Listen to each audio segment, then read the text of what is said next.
அன்பு உறவுகளே, உங்கள் அனைவருக்கும் என்னுடைய அன்பான வணக்கம். தேவேந்திரகுல வேளாள பொதுமக்கள், தற்போதைய சூழலில் நீங்கள் அனைவருமே அமைதி காக்கணும், பொறுமையாக இருக்கணும். நாம் எந்த விதமான எதிர்வினை செய்தாலும் சட்டத்திற்கு உட்பட்டு நியாயத்தோட நம்முடைய எதிர்வினையை ஆற்றணும். மாறாக நாம் ஆத்திரப்பட்டு கோவப்பட்டு பதிலுக்கு பதில் நாமளும் இழித்தும் பழித்தும் பேசுவதனாலும் எழுதுவதனாலும் யாருக்கும் எந்த விதமான நன்மை ஏற்பட போவதில்லை. அதை நம்ம மனசில் முதல்ல வச்சுக்கணும்.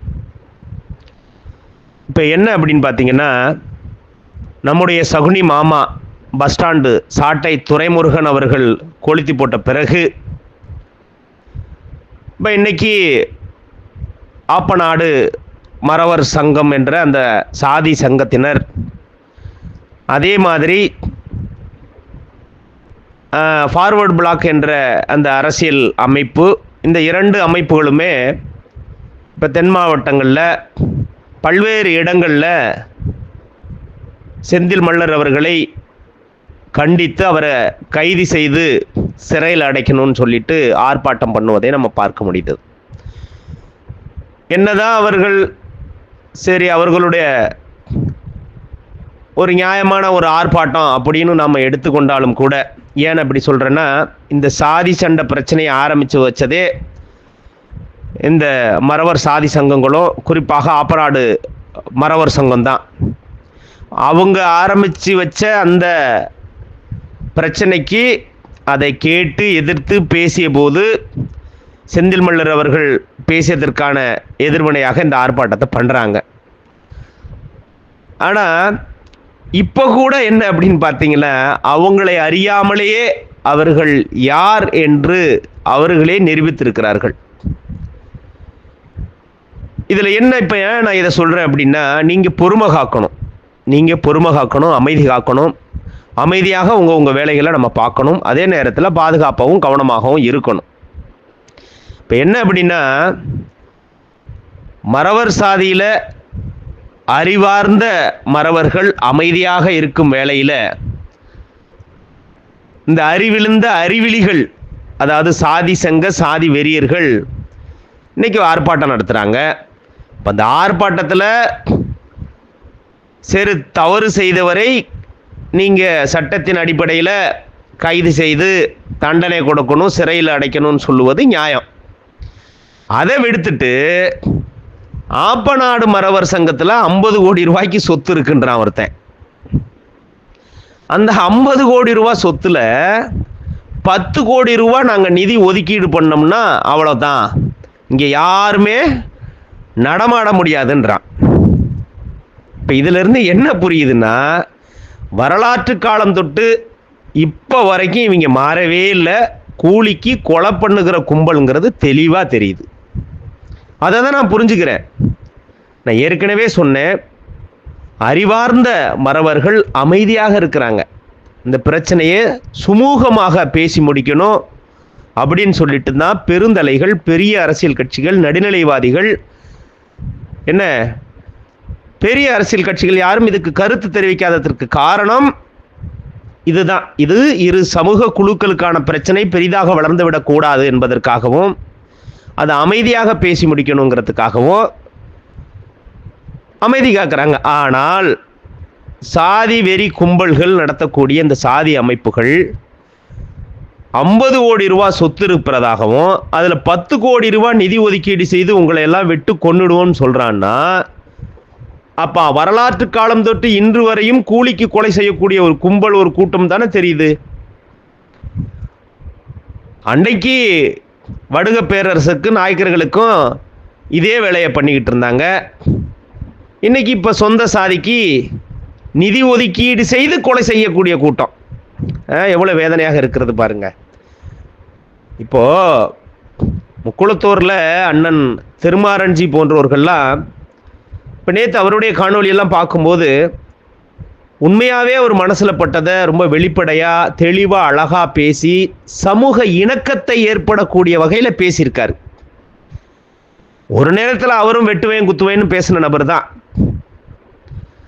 ஆனால் அண்ணன் திருமாறன் அவர்கள் நம்ம கோயம்புத்தூர் அவினாசி இந்திரன் கோயில் அடிக்கல் நாட்டு விழாக்கெல்லாம் அவர் அழைத்திருந்தோம், இந்த கலந்து கொண்டார். நிறைய நம்முடைய சமூக விழாக்களில் கலந்துகிறார். ஒரு சமூக ஓர்மையை பேசக்கூடியவர், ஒற்றுமையை பேசக்கூடியவர். தமிழர்களாக நாம் சாதி சண்டை போட்டுக்கிட்டு உயர்வு தாழ்வு பேசி எங்கே விழுந்து கிடக்கிறோம், இந்த மண்ணுக்கும் மொழிக்கும் தொடர்பில்லாத நபர்கள் நம்மை ஆண்டு கொண்டு இருக்கிறார்கள் என்ற கருத்தை முன் வச்சு ரொம்ப அழகாக பேசுகிறார்.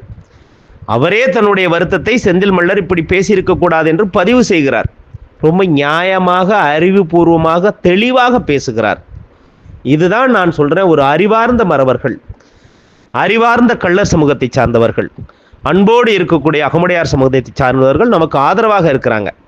என்ன நடக்கிறது என்று பார்த்து கொண்டு இருக்கிறார்கள். அதனால் தேவேந்திர குல வேளாளர் சமூகத்தை சார்ந்த இளைஞர்கள், சமூக பற்றாளர்கள், நீங்கள் ஒரு உணர்ச்சி வசப்பட்டு சட்டத்திற்கு புறம்பாக என்ன நீங்கள் தப்பாக இழிவுபடுத்தக்கூடிய வேலைகளை பண்ணீங்கள நீங்கள் எதுவும் பண்ண வேண்டாம். இதற்கு முன்னாடி நம்ம பேசணும், பண்ணோம், எதிர்வினை ஆற்றணும், ரைட். இப்போ இந்த பிரச்சனையே ஒரு சுமூகமாக ஒரு இணக்கத்தை இரண்டு இனக்குழுக்களுக்கு இடையே ஏற்படுத்த வேண்டும் என்ற ஒரே நோக்கத்தில் தான் இந்த என்னுடைய பதிவு. இப்போ நான் என்ன சொல்கிறேன், ஐயா முத்துராமலிங்க தேவர் அவர்கள் என்னவாக இருந்துட்டு போட்டோம். ஏன்னா முத்துராமலிங்க தேவர் அவர்களுடைய வரலாற்றை ஆழ படித்தவர்கள், அவர் வரலாற்றை நன்கு தெரிந்து கொண்டவர்கள். அந்த வரலாற்றில் நிறைய சிக்கல்கள் இருக்கிறது எல்லாருமே அறிந்தது தான். அவர் பிறப்பிலிருந்து இறப்பு வரை, அவர் தானமாக கொடுத்த சொத்திலிருந்து, அவர் தாய்ப்பால் குடித்ததிலிருந்து, அவர் ஆலய நுழைவு போராட்டம் என்று சொல்லப்படுகிற நிகழ்வுகளிலிருந்து அத்தனையிலையுமே எண்ணற்ற கேள்விகளும் பதில்களும் வினாக்களும் ஐயங்களும் இருக்கு. அதை நாம் இப்போ தெளிவுபடுத்தி அதில் நம்ம ஆராய்ச்சி பட்டம் பெறணும்னு அவசியமும் இல்லை, அது நமக்கு தேவையும் இல்லை. ஐயா முத்துராமலிங்கம் அவர்களே அவர்கள் தெய்வமாக வழிபடுகிறார்கள், வழிபட்டுட்டு போகட்டும். அதில் எவ்வளோ குறை இருந்தால் உங்களுக்கு என்ன?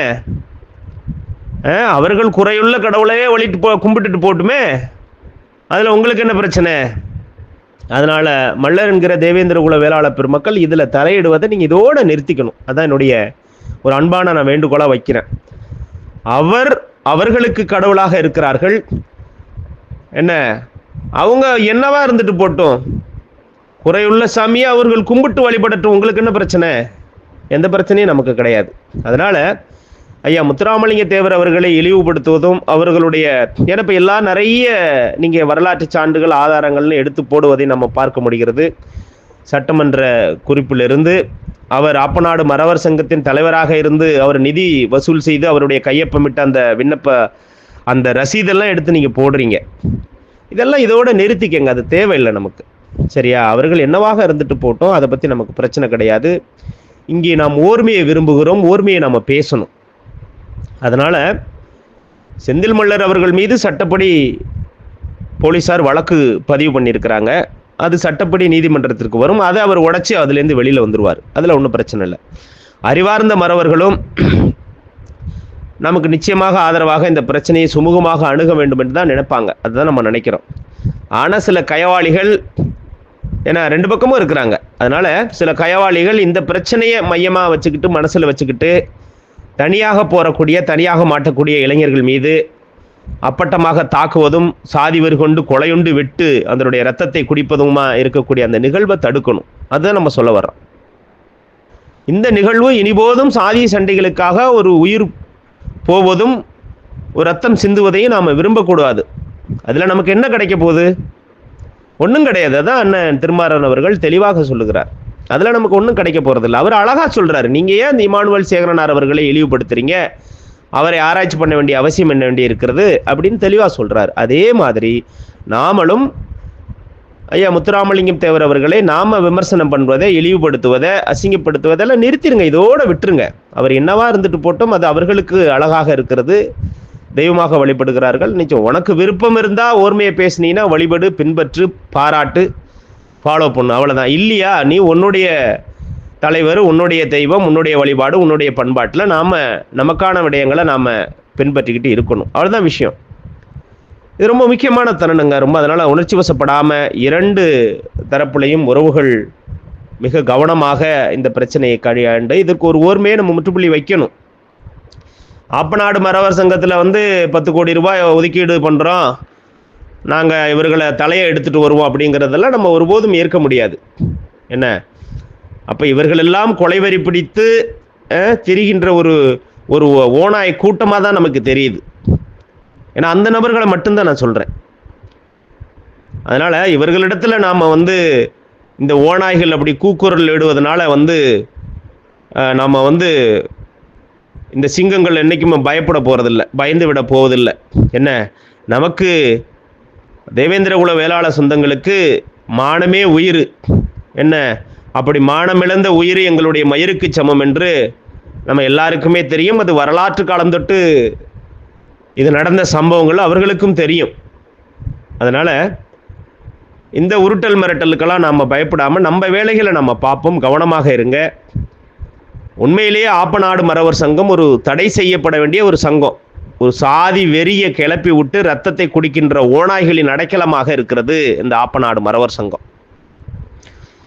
ரொம்ப அப்பட்டமாக பொதுவெளியில் 2 தலைக்கு நாங்கள் 10 கோடி ரூபா செலவு பண்ணுவோம் அப்படின்னு சொல்லக்கூடிய அந்த நபரை கைது பண்ணக்கூடிய வேலையை, அவர் மேலே வழக்கு செய்யக்கூடிய வேலைகளை நம்ம பார்க்கணும். சட்டத்தின்பால் என்ன செய்யணுமோ அதை தான் செய்யணும்.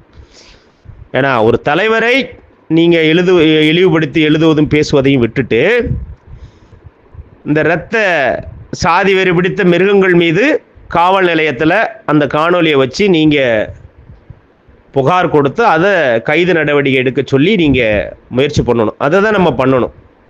மற்றபடி ஏன்னா அந்த சமூகத்தில் நல்ல மனிதர்கள், நல்ல நண்பர்கள், அன்பு பாராட்டி நட்பு பாராட்டி ஓர்மையை பேசக்கூடிய உறவுகள் இருக்கிறார்கள். அது அவர்கள் மீது அவர்களும் வருத்தப்படக்கூடிய அளவுக்கு நாம் நடந்துக்க கூடாது அப்படிங்கிறது தான் என்னுடைய ஒரு தாழ்மையான வேண்டுகோளை நான் வைக்கிறேன்.